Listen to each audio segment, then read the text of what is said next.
So this is ClassKick. Laura Roscoe actually shared this with us a couple weeks ago, and she's been using it in chemistry. And so I thought I would try it, and I liked it. So I went ahead and I actually got the pro version. I just paid for it because I figured my wife and I would both use it. So it was a good investment. But you can sign up for free. And I simply signed up with my classroom Gmail address.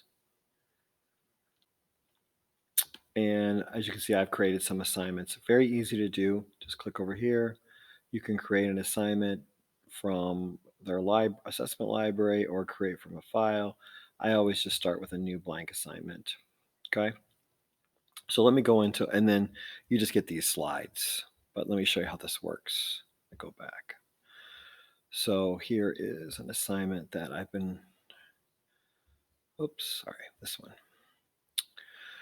So, I mean, these are all optional right here, the subjects and grades if you want to. The description is optional. Obviously, you want a title. And you get these slides that the students are going to work on. So, for example, I already added this little text box here, so I'll show you how I did that. So I simply click on the T and I add a text box and I go ahead and click, or I go ahead and type, what is your favorite food? And then I want them to respond. So I'm going to go up here and add a fill in the blank. I can make it as big as I want. Okay. And then you can add an acceptable answer, or you can just leave it blank and then you could put it's worth so many points.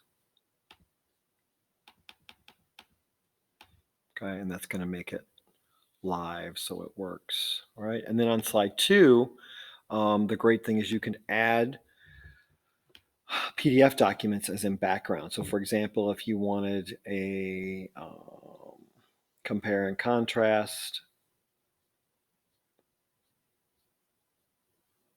diagram, you could put that in there. And then again, you can add the fill in the blank stuff.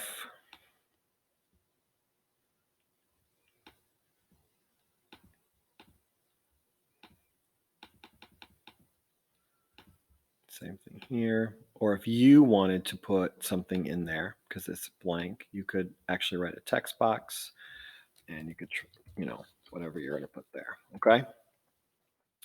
And then you can put a fill in the blank here, right?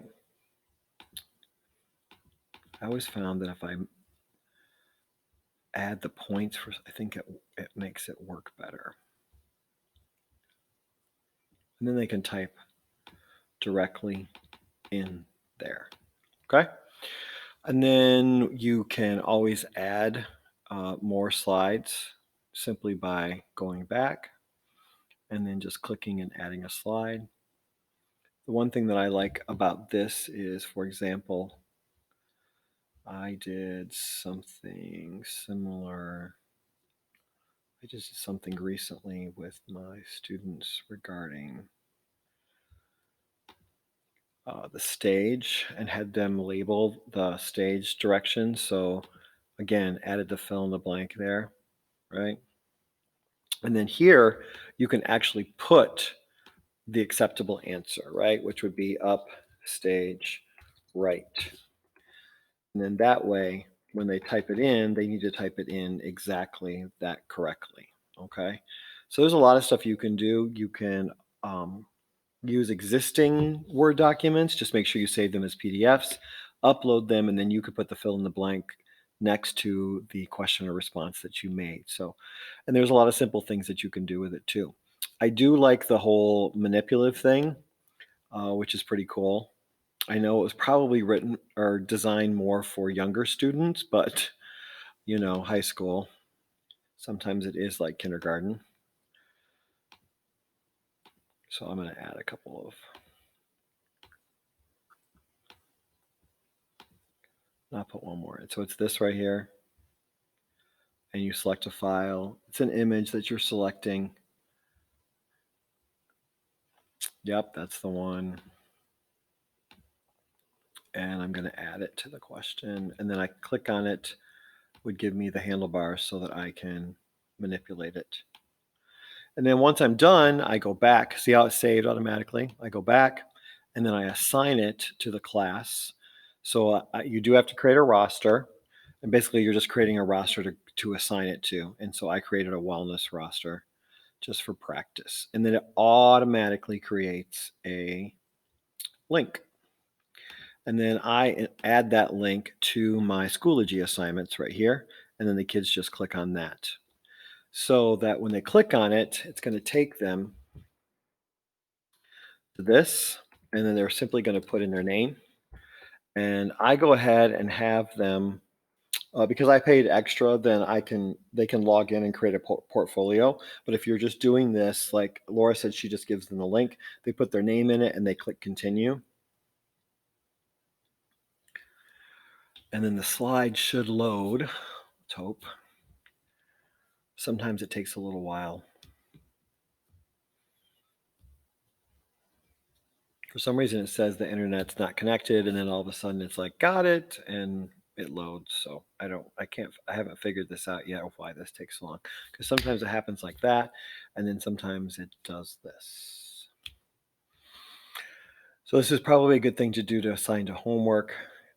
Laura uses it in class, so she actually watches the kids do the work in class, and then she's able to help them by just logging in onto their screen, onto their paper, and can help them with certain things.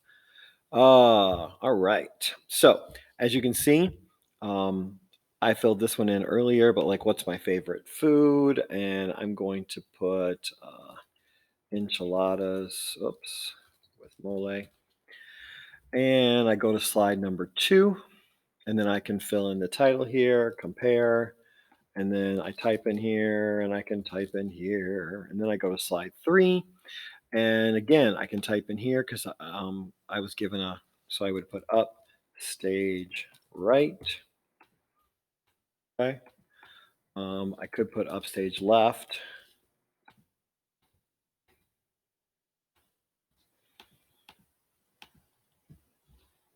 and then this is a manipulative. I can never say that word, and then they can move that wherever you want them to move it, which I think is pretty cool.